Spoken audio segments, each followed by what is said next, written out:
Hello! Même verset, différentes interprétations. Donc on est toujours sur Samson dans Juge 14, qui revient à Timna pour prendre la femme des Philistins comme épouse. Il fait le détour pour voir le lion mort, et dans le corps de l'animal, il trouve un essaim d'abeilles et du miel. Il prend le miel dans ses mains, il le mange en continuant son chemin. Ensuite, il retrouve ses parents et leur donne du miel à manger, mais il ne leur dit pas qu'il a pris dans le corps d'un lion mort. Donc, vous vous souvenez quand l'ange de l'Éternel il est apparu à la mère de Samson, il lui a donné une règle, une liste de règles des choses qu'elle devait faire pour son fils qui allait être consacré. Et dedans, il est dit, tu ne mangeras rien d'impur. Donc clairement, le fait de manger quelque chose qui a touché un cadavre, c'est clairement impur. Et en fait, on voit déjà que dans ce chapitre et dans cette période, les parents de Samson, ils prennent cher quand même, parce que entre leur fils qui leur dit qu'il va épouser une Philistine alors que c'est leurs pires ennemis et que eux, ils ont eu pour but de consacrer et de sanctifier leur vie pour élever Samson correctement. Et en plus, paf, il leur fait manger de la nourriture impure sans leur dire d'où ça provient. Donc, en fait, on voit vraiment que finalement, Samson, il a peu de considération pour déjà les croyances de ses parents et pour les règles à l'époque, quoi.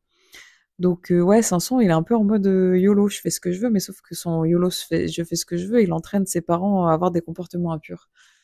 C'est comme, genre, je pense qu'il n'y a rien de pire pour un musulman que de manger du porc sans qu'on lui ait dit, quoi. Donc, vous pouvez être certain que les musulmans, ils vont poser 15 fois la question, est-ce que dans ta recette, il y a du porc, tu vois? Est-ce qu'il y a de la, genre, des fois, il y a des exemples à suivre, hein, dans les comportements des gens autour de nous, hein. Si on pouvait tous avoir la même, si on pouvait ne serait-ce que tous avoir la même conviction et la même, voilà, quand nous en tant que chrétiens, on est trop fort à jurer, à dire oh mon Dieu ou sur, non, je te le jure sur la tête de Dieu, tu vois, genre, ou à dire Jésus à toutes les phrases hors contexte. Bref, si on avait autant la crainte de Dieu là, de se dire bah peut-être qu'il faut pas qu'on fasse ça, quoi. Bref, je sais pas pourquoi je parlais de ça. Mais bon, en tout cas, voilà, donc d'un côté, on voit que Samson, il a pas vraiment considération des pensées de ses, enfin des convictions de ses parents. Et puis on voit en plus que les parents, une fois que c'est leur fils qui fait, ben, en gros, ils ont oublié que eux-mêmes, ils ont leur propre relation à Dieu et que c'est bien, ils ont consacré leur fils et lui, il a un rôle différent, mais eux aussi, ils doivent protéger leur relation avec Dieu. Donc, c'est aussi à eux de faire l'effort de se dire, bah attends, il vient d'où ce miel?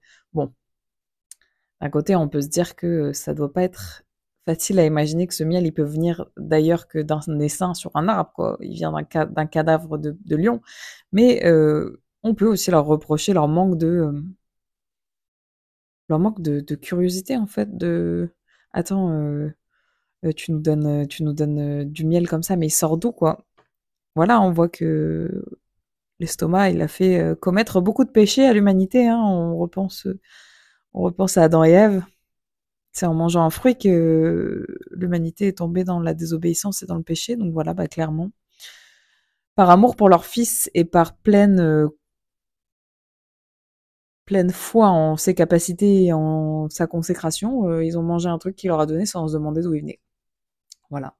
Moralité, quand les gens qui sont loin autour de vous ou qui ont l'air vraiment animés par le Saint-Esprit, ils vous disent de faire un truc qui est contraire à la parole de Dieu, ou alors qui vous semble peut-être un peu gris, une zone un peu grise, ne suivez pas bêtement.